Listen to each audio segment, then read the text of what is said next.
திமுக, பாஜக இணைந்து இந்த ஆர்ப்பாட்டத்தில் ஈடுபட்டிருக்கிறார்கள். திருப்புவனம் இளைஞர் அஜித் போலீசாரால் அடித்து கொலை செய்யப்பட்ட சம்பவத்தை கண்டித்து அதிமுக, பாஜக இணைந்து ஆர்ப்பாட்டத்தில் ஈடுபட்டிருக்கிறார்கள்.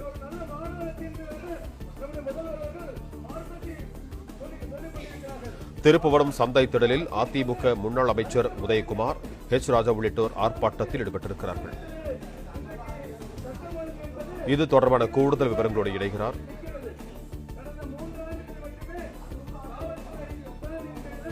எமது செய்தியாளர் சுரேஷ் கண்ணன். அது ஒரு சம்பவம் தான் இன்றைக்கு இந்த திருப்புவனத்திலே நடந்திருக்கின்ற சம்பவம். சம்பவத்தில் விசாரணை கைதி அழைத்து செல்லும் போது அதற்கு சில நடைமுறை இருக்கு. வழக்கு ஆயிருக்க வேண்டும், அவருக்கு முறையாக நோட்டீஸ் தர வேண்டும், முறையாக விசாரணை செய்யப்பட வேண்டும், துன்புறுத்தக்கூடாது, போதிய அளவுக்கு அவருக்கு அவரிடம் எந்த இது தொடர்பாக கூடுதல் விவரங்களோடு இணைகிறார் எமது செய்தியாளர் சுரேஷ் கண்ணன். வணக்கம் சுரேஷ் கண்ணன், உங்களிடம் இருக்கும் தகவல்களை சொல்லுங்க.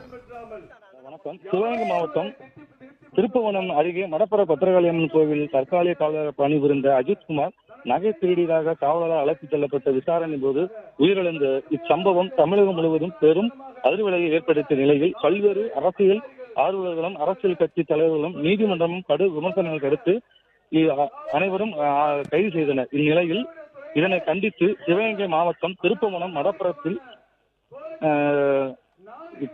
தேரடி திடலில் அதிமுக மற்றும் பிஜேபி இணைந்து முன்னாள் மத்திய அமைச்சர் உதயகுமார், பாஸ்கரன், ராஜன் செல்லப்பா தலைமையில் மாபெரும் கண்டன ஆர்ப்பாட்டம் நடைபெற்று வருகிறது.